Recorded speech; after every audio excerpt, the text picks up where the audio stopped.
lalo na itong si Terry Ridon. Ginagawa tayong tanga nitong mga lintik na mga congressman na ito. Oh. Ano na ba nagawa ni Terry Ridon sa kanya? Ano ba ito?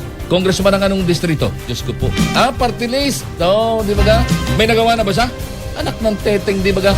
Ganyan siya ka-obsess na matanggal ang mga Duterte para makabawi-bawi siya pagkatapos siyang sibak-sibakin.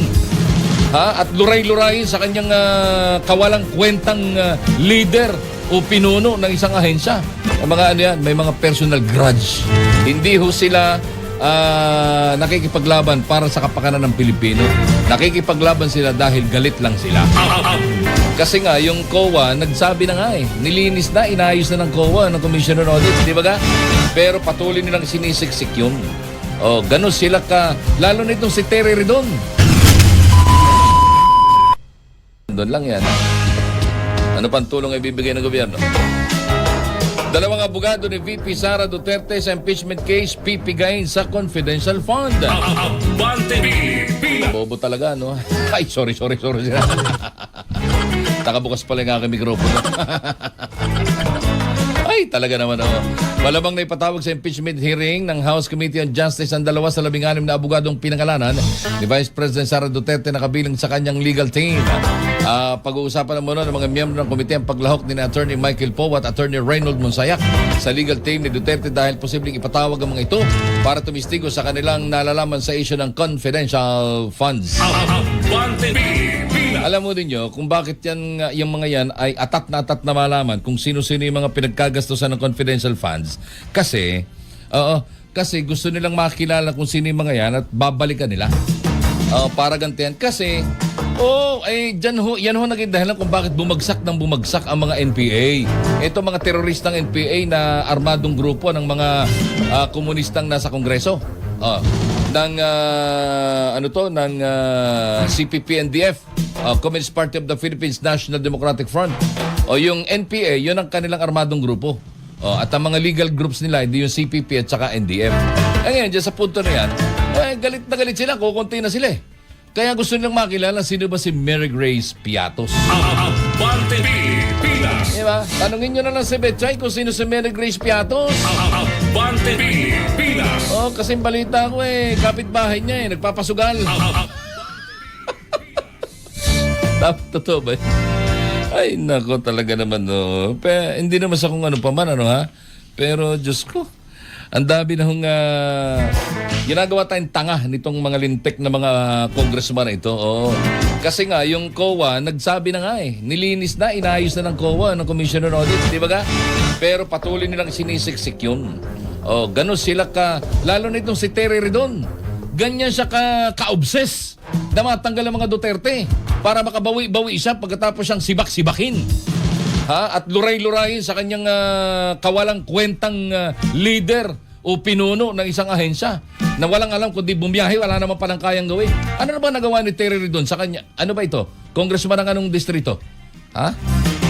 Congressman ng distrito si Terry Ridon? Party list? Diyos ko po. Party list? Di ba ga? May nagawa na ba siya? May nagawa na yung party list nila? Anak ng teteng, di ba ga? Baka siya lang ang may ginagawa. Kaya pumupogi.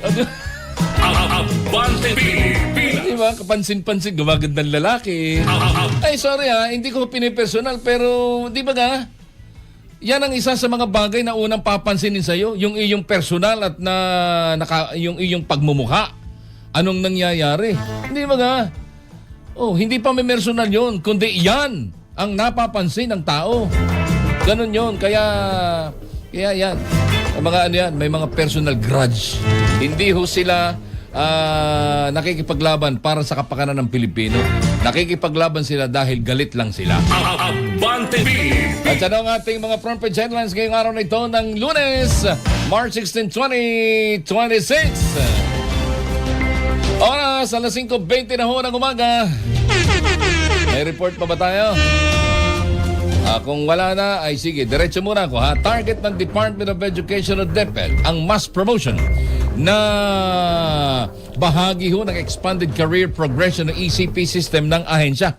Ayon sa DepEd, layunin nito na iproseso ang mahigit 100,000 mga promosyon ng mga guro at school head ngayong taon upang muling pasiglahin ang propesyon ng pagtuturo. Bahagi umano ito ng hakbang ng ahensya upang wakasan ang matagal ng problema sa mabagal na pag-unlad ng career sa loob ng ahensya. Binigyan din ni DepEd Secretary Angara na nananatiling pangunahing prioridad nila ang kapakanan ng mga guro para mapanatili ang mataas na kalidad ng pagtuturo sa mga pampublikong paaralan.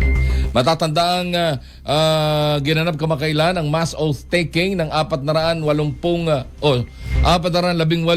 bagong promoted na mga guro at school head mula sa Talisay City. Abante Pilipinas. Sa inyo lahat to, congratulations. Iyon Excellent. Oo, kayo ho ang magsisilbing ikalawang magulang ng aming mga anak. Ay congratulations po sa inyo.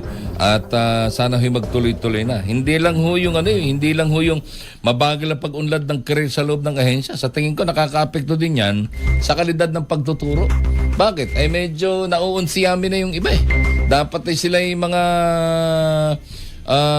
promoted na pero ilang taon na nagtitiis. Abante Pilipinas. So, sa bagay, sana tingnan natin yang maigi tingnan natin yan ng maigi. Abante Pilipinas. Good morning, Ma'am Jean Lacorte. Angelo Ridaha, thanks God it's Monday. Kumusta ang signal ko sa Abante Radio, Angelo Ridaha?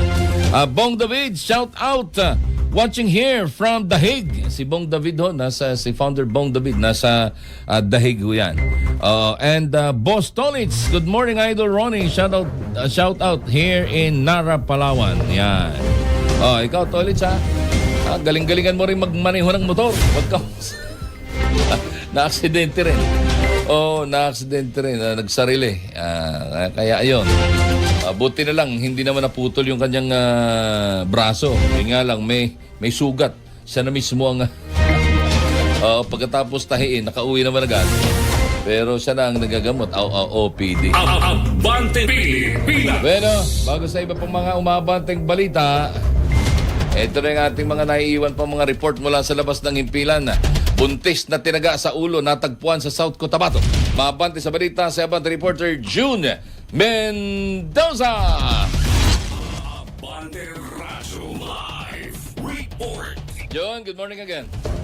Morning. Karumal-dumal, Boss Ronnie, ang sinapit ng isang buntis sa bayan ng Norala sa South Cotabato nang matagpuan itong halos pugot ang ulo umaga noong Sabado.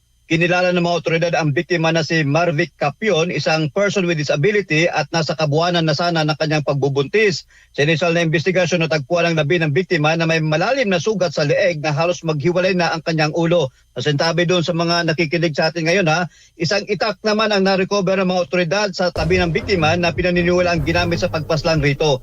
Sa ngayon, Boss Ronnie, blanco pa ang mga otoridad sa pagkakilanlan ng sospek at sa posibleng motibo at dinala na rin ang labi ng biktima sa Emmanuel Funeral Homes sa bayan ito ng Santo Niño para isilalim sa post-mortem examination. Yan ang karagdagang mga update mula rito sa SOC Sergeant Region, John Mendoza. Abante! Abante Pilipinas. Siguro dahil na rin sa kahirapan, nade-depress na yung ating mga kababayan, kaya nagiging mainitin ang ulo. Walastig naman. Konting lamig.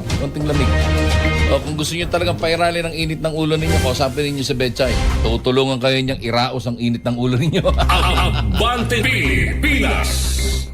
Kagawad Danilo Logrosa. Good morning, Boss Ronnie. Sabi niya, oy, mga taga-barangay San Rafael, Santo Tomas City. Yan, good morning. Good morning, mga kabataan. Abante Pilipinas.